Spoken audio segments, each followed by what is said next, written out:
नमस्कार। इस वीडियो में विश्व की भाषाओं का वर्गीकरण और उसमें हिंदी का क्या स्थान है, इस विषय पर मैं आपसे बातचीत करूंगा। भाषा विज्ञान के आधार पर भाषा शास्त्रियों ने विश्व की भाषाओं में विभिन्नताएं ढूंढते हुए और उनका पारिवारिक वर्गीकरण हमारे सामने प्रस्तुत किया है। उपभाषाओं और बोलियों को छोड़कर विश्व की भाषाओं की संख्या की यदि हम बात करें तो 2000 से भी अधिक भाषाएं विश्व में ढूंढी गई हैं। इस स्थिति में भाषाओं का पारिवारिक वर्गीकरण करना बहुत मुश्किल काम है, लेकिन फिर भी अपने विश्लेषण और अपने अध्ययन के आधार पर संसार की भाषाओं को कुछ वर्गों में बांटा जा सकता है। इन अलग अलग वर्गों के माध्यम से ही विश्व की भाषाओं में हम हिंदी का क्या स्थान है, इसका भी निर्धारण कर सकते हैं। सबसे पहला वर्गीकरण भारोपीय परिवार से संबंधित है। भारोपीय परिवार विश्व की भाषाओं का सबसे बड़ा परिवार माना जाता है और इस परिवार में प्रायः संपूर्ण यूरोप, ईरान, अफगानिस्तान और उत्तर भारत में बोली जाने वाली भाषाओं को सम्मिलित किया जाता है। इस वर्ग की बहुत सी भाषाएं जैसे संस्कृत, ग्रीक, लैटिन आदि साहित्यिक दृष्टि से बहुत संपन्न भाषाएं हैं और इनको भी हम दो वर्गों में आगे जाकर विभाजित करते हैं, एक कैंटुम और दूसरा शतुम। इसके पश्चात दूसरा वर्गीकरण सेमेटिक परिवार से संबंधित है।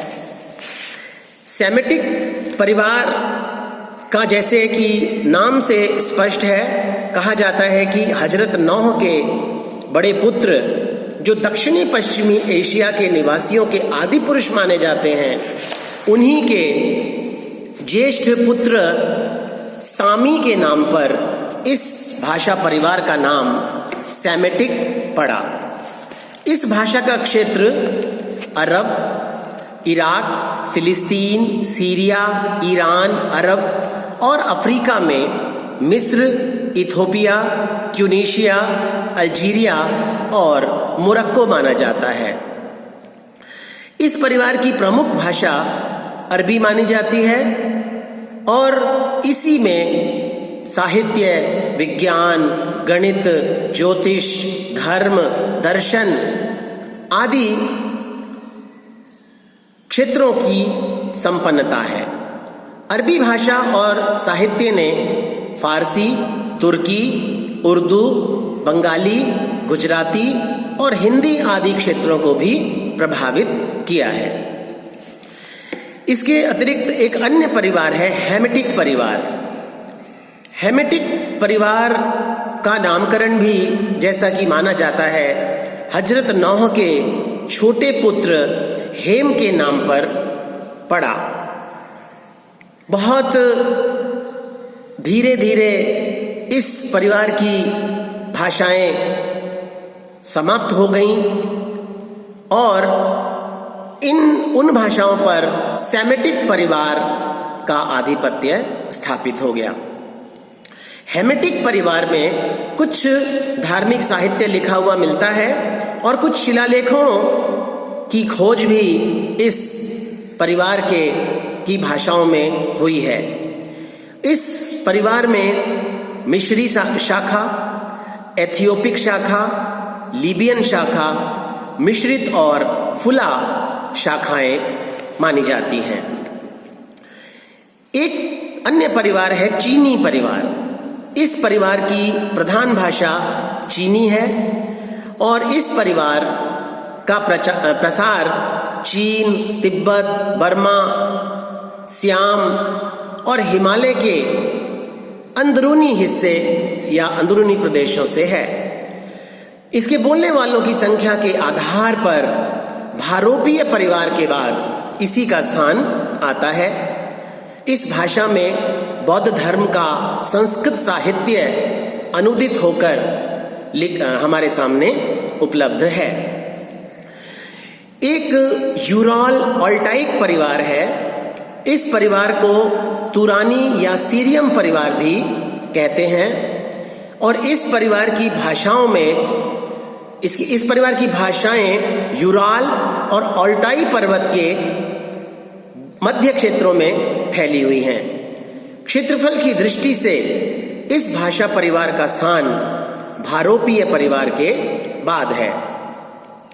द्राविड़ परिवार भारत के दक्षिणी प्रदेशों में यह भाषा परिवार नर्मदा और गोदावरी नदी से लेकर कन्याकुमारी तक फैला हुआ है। इस परिवार की जो मुख्य भाषाएं हैं वे हैं कन्नड़, मलयालम, तमिल और तेलुगु। मलय पॉलिनेशियन परिवार यह 2 परिवारों से मिलकर बना है। 2 भाषा परिवार रहे हैं, मलेशियन और पॉलिनेशियन। इन दोनों से मिलकर यह परिवार बना मलय पॉलिनेशियन परिवार।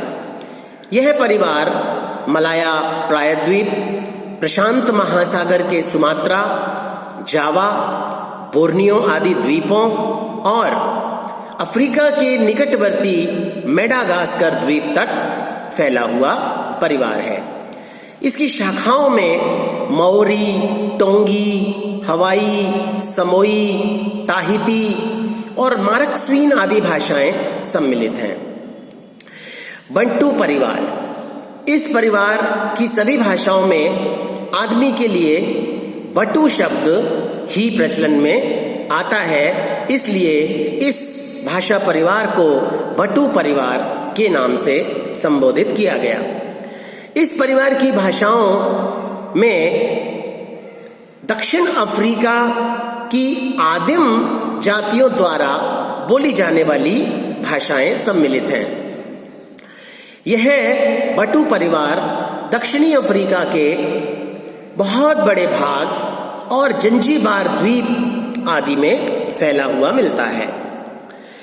इनके अतिरिक्त एक मध्य अफ्रीका परिवार भी भाषाओं की दृष्टि से है।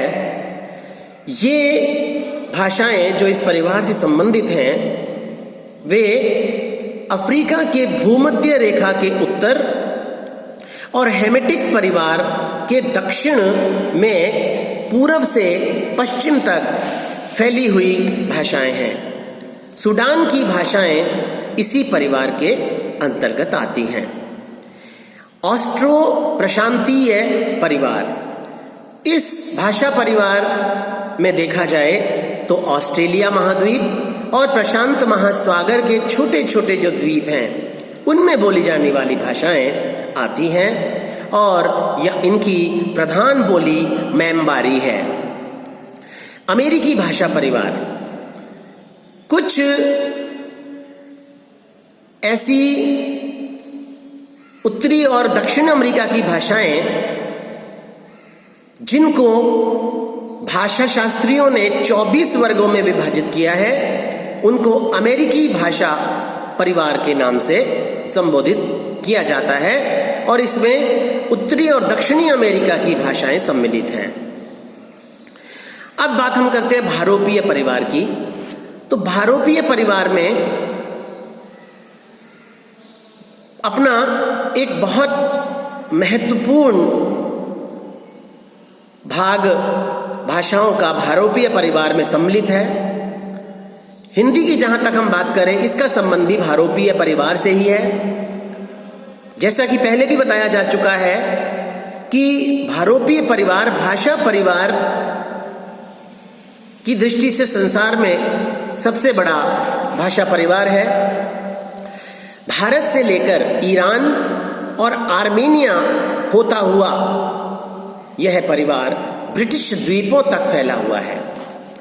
इस परिवार के लिए भारत और यूरोप दोनों को मिलाकर भारोपीय शब्द ईजाद किया गया और ये इन दोनों, भारत और यूरोप दोनों स्थानों का श्लिष्ट योगात्मक शब्द है।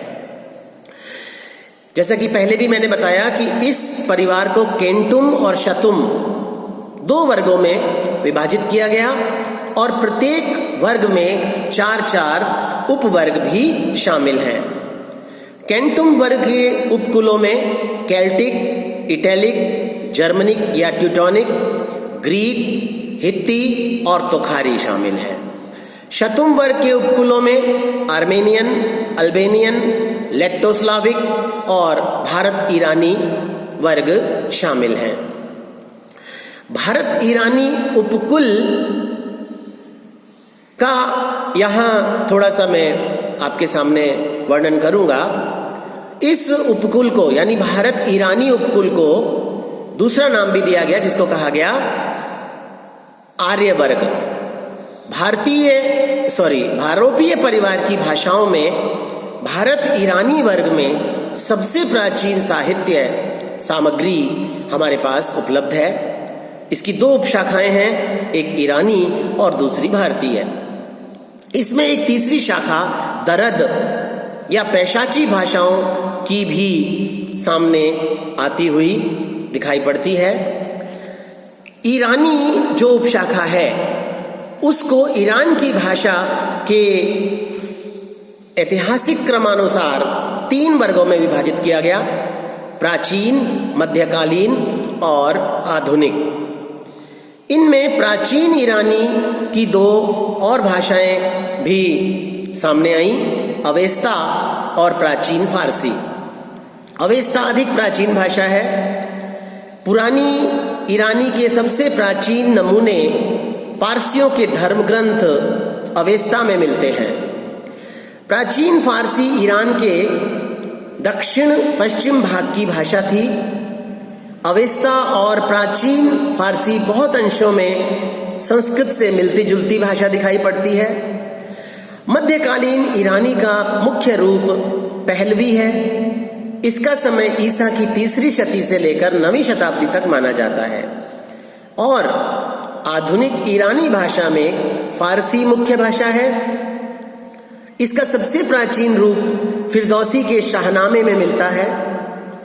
फारसी के अलावा आधुनिक ईरानी भाषा में पश्तो, बलोची और पामीरी का नाम लिया जाता है। एक मैंने वर्णन ऊपर किया था दरद नाम की भाषा का। दरद भाषाओं का दूसरा नाम पैशाच भाषाएं हैं। ये भाषाएं भारत के उत्तरी पश्चिमी प्रदेश में बोली जाती हैं और इनमें कश्मीरी, कोहिस्तानी, चित्राली और काफिरी ये भाषाएं सम्मिलित हैं। कश्मीरी पर संस्कृत का बहुत अधिक प्रभाव पड़ा है और काफी समय तक ये भारत की अन्य आर्य भाषाओं में गिनी जाती थी। भारतीय आर्य भाषा